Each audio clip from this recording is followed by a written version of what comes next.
नेपालकै माटोमा नेपालका विविध माटो, विविध जाति, विविध धर्म, विविध संस्कृति र विविध आर्थिक अवस्था भएका प्रत्येक नेपालीहरूको वास्तविक समस्याको अध्ययन गर्छ। विकसित राष्ट्रबाट विकासोन्मुख राष्ट्र, विकासोन्मुख राष्ट्रबाट विकसित राष्ट्र भन्दा पनि संसारको विकसित राष्ट्रको पहिलो सूचीमा स्थापित गर्नुपर्छ। देशमा राजनीतिक शुद्धिकरण, सुशासन, आर्थिक समृद्धिको स्पष्ट रोडम्यापको खाका सहित सशक्त वैकल्पिक राजनीतिक शक्ति घोषणा अभियान सम्पूर्ण नेपाल र नेपालीको पक्षमा हो, सम्पूर्ण मित्र राष्ट्रहरूको पक्षमा हो। नेपालको राजनीतिक प्रणालीले नेपालको राष्ट्रियताको सुरक्षाको अनुभूति हुनुपर्छ। नेपालको राजनीतिक प्रणालीले नेपाललाई विकसित राष्ट्रको रूपमा अगाडि बढाउनुपर्छ। देशको जनता यो देशको शक्तिको पर्खाइमा थियो। नेपालको बहुजाति, बहुसांस्कृतिक, बहुधार्मिक नागरिकहरूलाई एकै ठाउँमा एकताबद्ध गर्दै विभेद रहित समाजको निर्माण गर्ने स्वतन्त्र उम्मेदवार तथा वैकल्पिक राजनीतिक शक्ति निर्माण प्रक्रियामा तपाईँ हामी एक ठाउँमा हातौमालो गर्दै यो देशको आर्थिक उन्नतिको लागि, राष्ट्रिय हितका निम्ति हो, नागरिकको खुसीका निम्ति हो भन्ने दृष्टिकोण राखेर अहोरात्र खट्नु हुनेछ। सुशासन अविकासको दुष्चक्रमा फसाउँदै कयौं राष्ट्रघाती कदम उठाएका प्रमुख दल मुलुकलाई शिरमा राखेर, नागरिकको भावनालाई हृदयमा राखेर देश र राष्ट्र म र मेरो दलभन्दा माथि हो, साँच्चै मुलुकका सचेत जिम्मेवार देशभक्त नागरिक हौं भने आज सोच्ने बेला आएको छ। राष्ट्रको लागि ओतप्रोत भएको भावनालाई एक ठाउँमा राखेर यो मुलुकको समृद्धि र विकासको लागि, यो मुलुकको नागरिकको खुसीका लागि केही कदम गर्नुपर्छ। आज हामी इतिहासको एउटा गौरव गर्ने समयमा आज हामी यहाँ उपस्थित छौं र यो सम्पूर्ण देशवासीलाई म एउटा विनम्र आग्रह के गर्न चाहन्छु भने यो देशको जनता यो देशको शक्तिको पर्खाइमा थियो। यो देशलाई समृद्ध बनाइदिने, यो देशको रक्षा गरिदिने त्यस्तो नेपाल आमाको गर्भबाट जन्मेर नेपाली जनताको लागि लडेर यो देशकोलाई मुक्ति पार्दिन, यो देशलाई समृद्ध बनाइदिनका निम्ति त्यस्तो शक्ति जन्मिदियोस् भनेर त्यो चाहना र त्यो सोच नेपाली जनतामा थियो र आज त्यो सपना पूरा हुँदैछ। आज स्वतन्त्र उम्मेदवार तथा वैकल्पिक राजनीतिक शक्तिहरू एक ठाउँमा आउनै पर्छ। यो नआउनुको विकल्प छैन। त्यसकारणले गर्दा आज देशैभरिका स्वतन्त्र उम्मेदवारहरू र वैकल्पिक राजनीतिक शक्तिको विगतदेखि नै प्रयास गरिरहेका ती शक्तिहरूलाई पनि एक ठाउँमा आउन आह्वान हामी गर्दछौँ। यो आह्वानले यो देशले पक्कै एउटा राष्ट्रिय शक्ति प्राप्त गर्नेछ र अबको केही दिन पछाडि हामी यसको राष्ट्रिय सम्मेलन गर्दैछौँ र त्यो सम्मेलन मार्फत हामी देशले एउटा वैकल्पिक शक्ति प्राप्त गर्नेछ। त्यसकारणले गर्दा आज हामी यो राष्ट्रिय सम्मेलनको घोषणा पत्रकार सम्मेलन गर्दैछौँ र यो पत्रकार सम्मेलनको प्रेस विज्ञप्ति म तपाईहरु सामु राख्न चाहन्छु। प्रिय पत्रकार मित्रहरू, आज पौष 14 गते बसेको स्वतन्त्र उम्मेदवार तथा वैकल्पिक राजनीतिक फोरमको बैठकले आगामी फागुन 5, 6 र 7 गते प्रदेश तथा प्रतिनिधि सभा सदस्य निर्वाचनमा भाग लिएका सबै स्वतन्त्र उम्मेदवार तथा वैकल्पिक राजनीतिक शक्तिहरूको राष्ट्रिय सम्मेलन 2069 काठमाडौँमा गर्ने निर्णय गरेका छन्।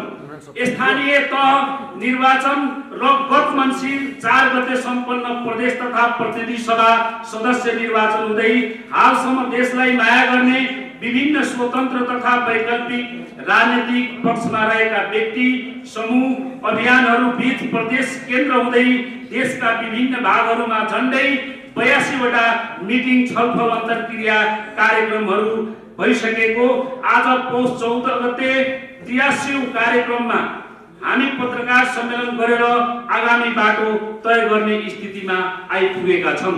नेपालको राजनीतिमा आजसम्म यस्तो सङ्गीन घडीमा जहाँ हरेक नागरिकले राष्ट्र र राष्ट्रियतालाई केन्द्रमा राखेर निर्णय नलिने हो भने मुलुक थप भड्कालोतर्फ जाने निश्चित छ। 3 दशकभन्दा लामो समयदेखि यो देशलाई भ्रष्टाचार, सुशासन र अविकासको दुष्कर चक्रमा दुष्चक्रमा फसाउँदै कयौं राष्ट्रघाती कदम उठाएका प्रमुख दल पात्रहरू तथा पछिल्ला राजनीतिक घटनाक्रम हेर्दा आम नेपाली जनता, सचेत नागरिक समाज अझै चुप लागेर बस्नु गम्भीर अक्षम्य गल्ती गर्नु हो। गत स्थानीय तहको निर्वाचन, त्यसपछिको प्रदेश तथा प्रतिनिधि सभा सदस्य निर्वाचनमा आम र सचेत मतदाताले देखाएको मत परिणामले अब देशमा विकल्प सहित परिवर्तन र नेतृत्व खोजिरहेको अनुभूति भएको सबैले महसुस गरेका छन्।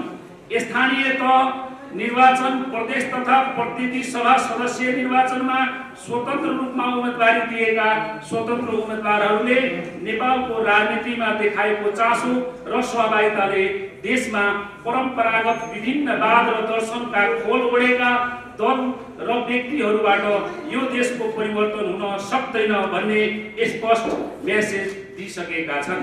स्वतन्त्र सम्पन्न सबै निर्वाचन र परिणामहरूको गहन विश्लेषण गर्दै आम नागरिकको चाहना र अबको आवश्यकतालाई मध्यनजर गर्दै सबै स्वतन्त्र उम्मेदवारहरू, वैकल्पिक शक्तिहरू, राष्ट्रवादीहरू र प्रगतिशील सोच राख्ने सम्पूर्ण व्यक्ति समूह अभियानहरू एक ठाउँमा उभिन आवश्यक रहेको मनन गर्दै आज पौष 14 गते गरेको स्वतन्त्र उम्मेदवार तथा वैकल्पिक राजनीतिक शक्तिहरूको संयुक्त बृहत बैठकले आगामी फागुन 5, 6 र 7 गते काठमाडौँमा राष्ट्रिय सम्मेलन गर्ने निर्णय गरेको पत्रकार तथा उपस्थित सबैमा जानकारी गराउँदछौँ।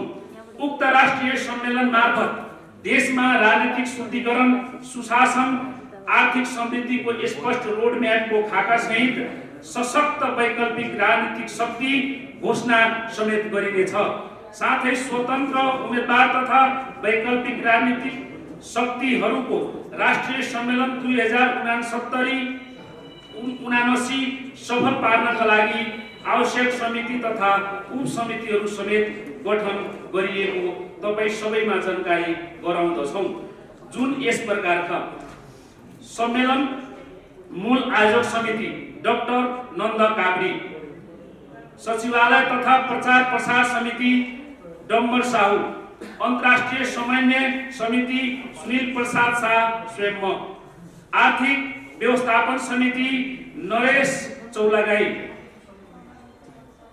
महिला तथा परिचालन तथा समन्वय समिति सुनिता पाखरी, लजिस्टिक व्यवस्थापन समिति नरेन्द्र दंगाल, कार्यक्रम व्यवस्थापन तथा अतिथि समन्वय समिति डाक्टर अमोद तमाङ, संस्कृति तथा कलाकार समन्वय तथा व्यवस्थापन समिति बीपी पोखरेल भरत पोखरेल, सम्मेलन मस्यौदा समिति डाक्टर बलदेव अधिकारी, युवा परिचालन समिति सञ्जय लामा, जनसम्पर्क समिति नारायण हरि तिवारी।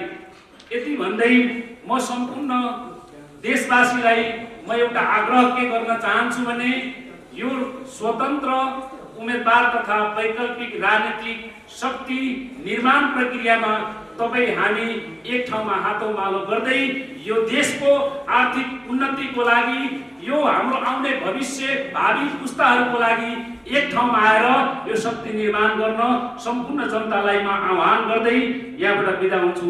धन्यवाद। धन्यवाद जलबरजी।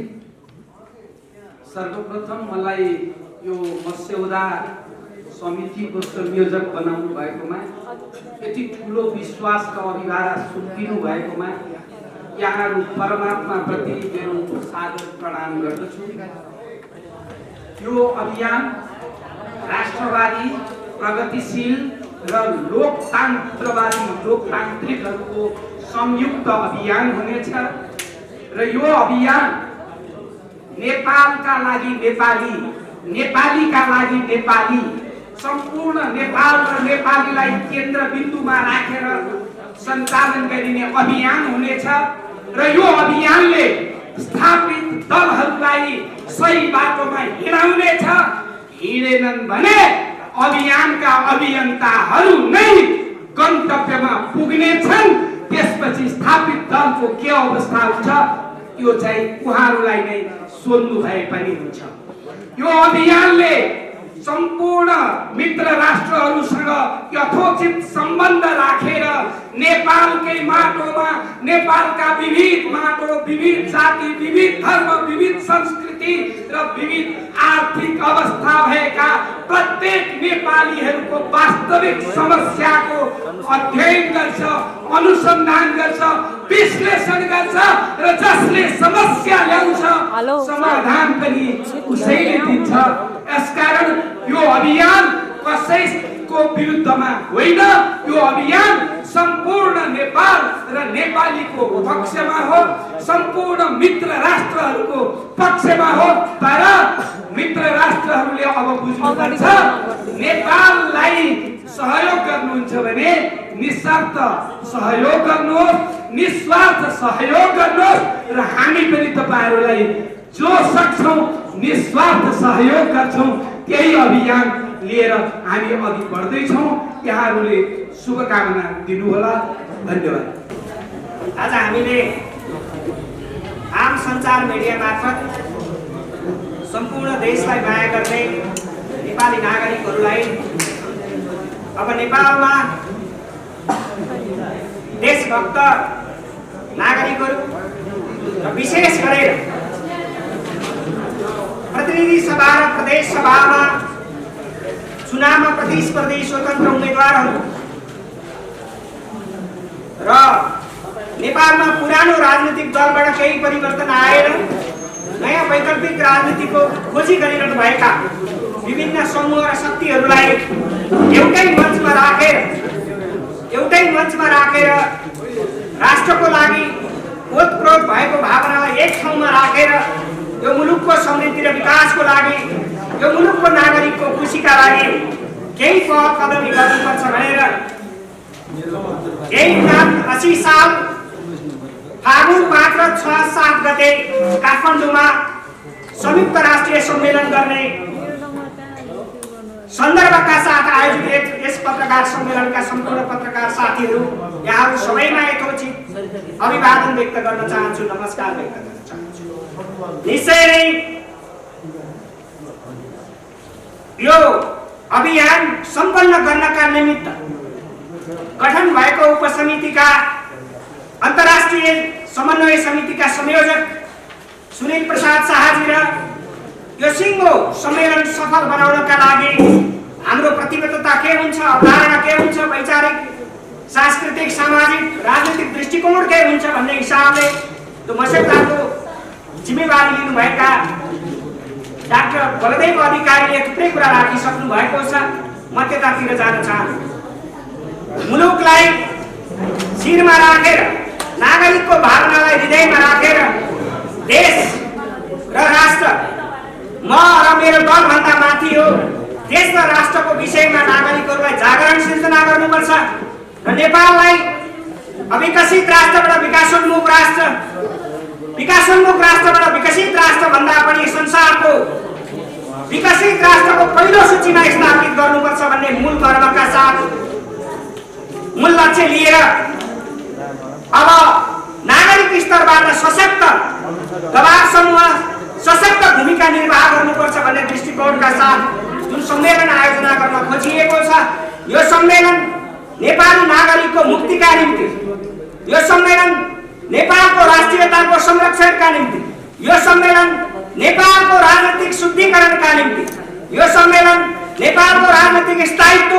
र शक्ति सन्तुलनका निम्ति, यो सम्मेलन हाम्रो परराष्ट्र नीतिहरूमा यथोचित समन्वयकारी भूमिका सिर्जना गर्न सक्ने, राष्ट्रिय भूमिका, अन्तर्राष्ट्रिय भूमिकामा दृढता कायम गर्ने सम्मेलन।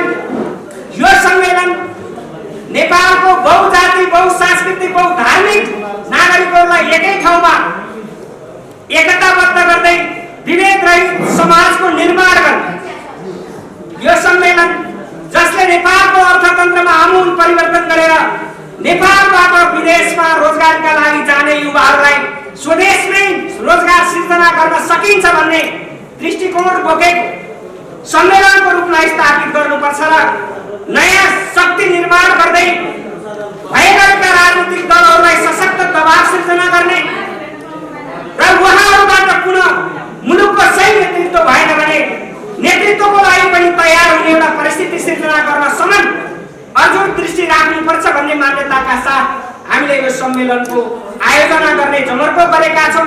म आम सञ्चार माध्यमका साथीहरूलाई आग्रह गर्न चाहन्छु, तपाईँ हामी साँच्चै मुलुकका सचेत जिम्मेवार देशभक्त नागरिक हौँ भने आज सोच्ने बेला आएको छ कि नेपालको राजनीतिक प्रणाली नेपालको जनताको करलाई बाँडेर खाने अब कसैलाई हुँदैन।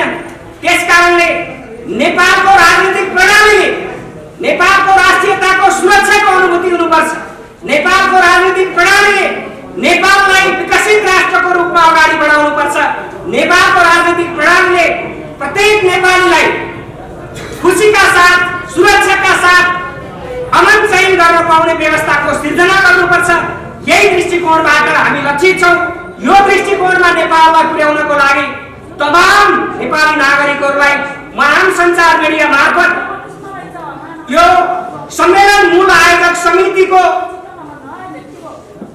प्रमुख भएका हिसाबले पनि सबै नागरिकहरूलाई यस सम्मेलनमा यहाँहरूले यथोचित सहयोग साथ सहयोग समर्थन सहभागिता सबै जनाइदिनु हुनेछ र यो सम्मेलन सम्पन्न गर्नका निमित्त बनेका उपसमितिका संयोजकहरूले आजैका दिनबाट यो सम्मेलन मेरो हो, यो सम्मेलन हाम्रो हो, यो सम्मेलन यो मुलुकको परिवर्तन र रूपान्तरणको लागि हो, समग्रमा यो सम्मेलन राष्ट्रिय हितका निम्ति हो, नागरिकको खुसीका निम्ति हो भन्ने दृष्टिकोण राखेर अहोरात्र खट्नु हुनेछ र त्यो सम्मेलन सफल बनाउनका लागि तपाईँ हामी सबै सफल हुनेछौँ। यही दृष्टिकोणका साथ अगाडि लाग्नका निमित्त र आम सञ्चार मिडियालाई यही ढङ्गले आफ्नो सूचना सम्प्रेषण गर्नका निमित्त पनि हार्दिक अपिल गर्दै आग्रह गर्दै यहाँहरू सबै आजको पत्रकार सम्मेलनमा आइदिनु हो, व्यस्तताको बीचबाट आइदिनु हो, सबैप्रति हार्दिक कृतज्ञता व्यक्त गर्दै म आफ्नो भनाइ अन्त्य गर्न चाहन्छु र यो पत्रकार सम्मेलन यहीँ अन्त्य भएको घोषणा गर्दछु। धन्यवाद।